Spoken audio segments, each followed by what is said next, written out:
Hey everyone, and welcome to the channel. So today we get to take a look at the 2024 Lexus LC500 Coupe.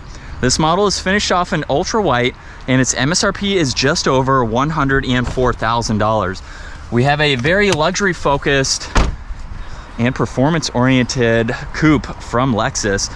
So let's start off with what this is powered by. This features the 5-liter naturally aspirated V8 paired to the 10-speed automatic transmission. This pumps out 471 horsepower, 398 pound-feet of torque sent to those rear wheels. It will propel this 4,300 pound coupe from 0 to 60 in 4.4 seconds, up to its top speed of 168 miles an hour. Now, as we work our way to the exterior styling, you will notice for this 24-year model, Lexus has still retained the hourglass design for the grille. On some of their latest models, they don't have the distinctive separation. So for this model, it's chrome for the entire surround. There's also chrome around the Lexus badge, which is also the sensor. There's a forward-facing camera and a really nice design woven into that mesh there. Now, it also has a pretty cool design for these headlight housings with that triple beam design. You'll notice too that the DRL actually splits off of that with a very nice crisp point, and then turn signals are vertical with those cutouts that are located on both sides too. And then this also has a pretty long hood, but I think it gives it a great look, especially with how low that roof line is. It's pretty stretched, but everything is nice and proportional. Now, this also has a very nice set of 21-inch wheels with that multi-spoke design, gloss black for those calipers there. And then there's the 3-tone design for these power folding side mirrors, gloss black chrome, body colored, turn signal, and a camera. This also has a moonroof up top, which is why it's gloss black up there. And then there's also gloss black for the window trim. Now, this also has a functional vent just behind the doors, so that's really neat to see. And then some great lines that run down the side, just giving it a really cool, distinctive look. Now in back, there's the Lexus logo along with a backup camera. Really cool set of LED taillights with more of that gray trim that you saw up front. There's a backup camera with all of these sensors, and then some gloss black in the lower section, reverse light, and then there's the quad tip dual exhaust there, which you will hear later. Now, as we work our way to the cargo space, you can use either the button on the key fob or this hidden button on that right side, and you actually have a good bit of space. Now, there's some battery access, a little bit of storage underneath the floor. The back seats do not fold down, so this is the storage that you get, but honestly, it's not bad for a coupe with just everyday daily items. There was one grab handle up there, but it's very small trunk, so it's easy to close. Now, as we work our way to the interior, we have the flush mounted door handles, so just push the front. That gives you access to opening the release handle, and now we can move on to the beautiful door panel. So there's leather, there's Alcantara, there's all of the red accents too. This has memory seating adjustments, the side mirror controls, window adjustments, more storage in that lower section. It also features the Mark Levinson audio. And then we have the red and black leather seats. They are power operated, so those controls are down below. And then there's also a release in the back, so that way you can move the backrest. You do have to move the seat from there in order to hop into the back. Now, you're not buying this for a full 4-seater at 5'10". I'm pretty crammed in the back. Check out the full review if you want to see me sitting in here. But if you need them, they are there. You can use them for additional storage space, of course, as needed. And then as we hop in, we are greeted with the solid and perforated steering wheel, massive paddle shifters on both sides. We have adaptive cruise, lane keeping assist, all of your cruise control settings, mode, and tuning. Then there's volume, Bluetooth, and voice commands, and then you have controls for that gauge cluster.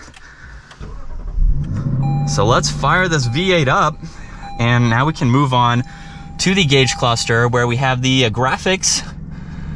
And then on the left side, there's some temperatures. Right side, there's also additional temperatures along with your fuel level.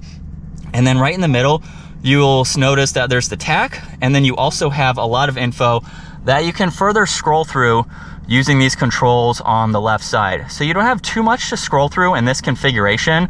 And then you can also push that tach to the right. So now you have some of the information that I just showed. There is a few that are added, of course. And then you can also scroll over and go through the rest of this. There's also a lot of standard safety features that you can turn on and off. And then when you're done, just push that tach back and you have that front and center. Now this also has a head-up display, so it shows miles per hour. You have your tach, compass, and then what gear the vehicle is in. On this left side, you can turn on and off that head-up display. You have your fuel cap and trunk release. There's odometer controls. One air vent is tucked away over on that side. And then you also have a stalk on both sides of the gauge cluster. The one on the left side is for traction control as well as your snow mode. And then the one on the right side, you can also go through your different driving modes. So you have Comfort, Sport S Plus, and then you also have Normal. So those are very easy to get to.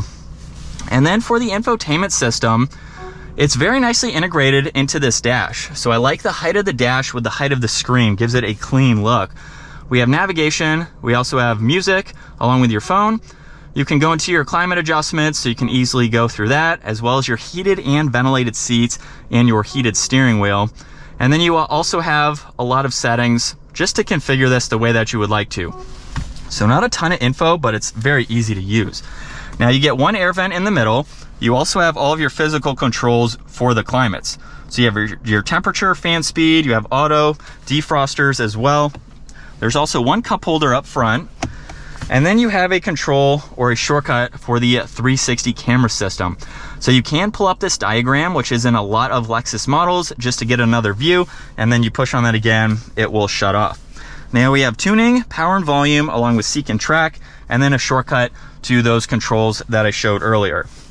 Now in order to put this into reverse, we'll push it up like that. It will go back into that middle position. But now we have the backup camera along with some guidelines that you can adjust and some different angles there. Now in order to pull up the forward-facing camera, put it into drive, push on view, and now we have that. You can also set it up for the automatic setting where it will automatically pop up when you come to a slower speed. Pull it straight back from there while still in drive. You go to the manual setting, and then park is just by pushing on that control. Now there's auto hold behind that, and then you can also slide this armrest forwards and backwards, so it gives you a little bit more space. From there, you can open this up towards your passenger where you have a little bit of space along with the auxiliaries. So very nice to see that. Along with this little pad here, you can rest while you use these controls. Now you have a grab handle for your passenger on both sides, and then the glove box is underneath. You have two air vents above that. There's the rear view mirror with your garage door buttons. You have dome lights, full Alcantara headliner, and then we have the manual opening sunshade. This glass is fixed, so you either have it open or closed. And then here's a look at visibility. Pretty easy to see over both shoulders. Even over this left shoulder, you can see out of that window there, so you really don't have any blind spots. And from second gear, here we go.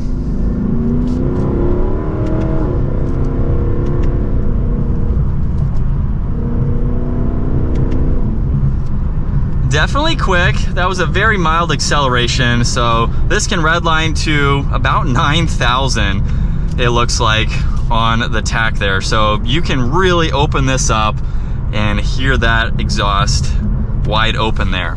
But this is what it's like to be behind the wheel for the LC500. Not too special for the interior, just with the layout. It's borrowed obviously from other Lexus models, so they didn't do anything too special. The paddle shifters are unique. I haven't seen that in any other Lexus model before. But from the outside, obviously you can tell this is something special with its exterior design. So it really is unique, has a great look to it, and with that look, it also has a great drive to it as well. So if you're looking for a sports car, you want something that is going to be reliable with that NA V8, that is something that, I mean, these cars might appreciate over time just simply because of the engine. Since a lot of brands are going away from naturally aspirated, they're going towards turbos or hybrids. I'm not sure if this is the last year for the NA in this Lexus.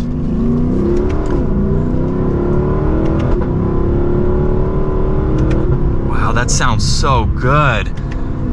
So this might be it for the NA for the LC500, but it's definitely something that's sought after and is going to be reliable. So you know that you're getting a very fun, luxury-focused sports car that has the Toyota Lexus reliability behind it. So you don't have to think twice about, is this going to last? You can own this for a very long time and have some fun with it. I would say this is also geared towards more of a grand touring type of sports car. This is something you can rack the miles up on, go on long trips. I don't see any issues with just driving it every day. It's definitely an everyday type of sports car, which is awesome to see. And then it's also going to handle so well. There's zero body roll around a turn like that going at normal speeds here. Definitely something that they're hard to find. So if you get one, you're gonna be in that exclusive lineup of LC500 owners. This is fun to drive. Definitely a cool option to go with. And that's going to wrap it up for the 2024 Lexus LC500 Coupe. Once again, huge shout out to Hendrick Lexus Northlake for providing this for me today. Definitely take a look at their website. That link is down in the description. And if you enjoyed today's video, give it a huge thumbs up and consider smashing that subscribe button so you don't miss out on our daily uploads. I will see you all in the next video.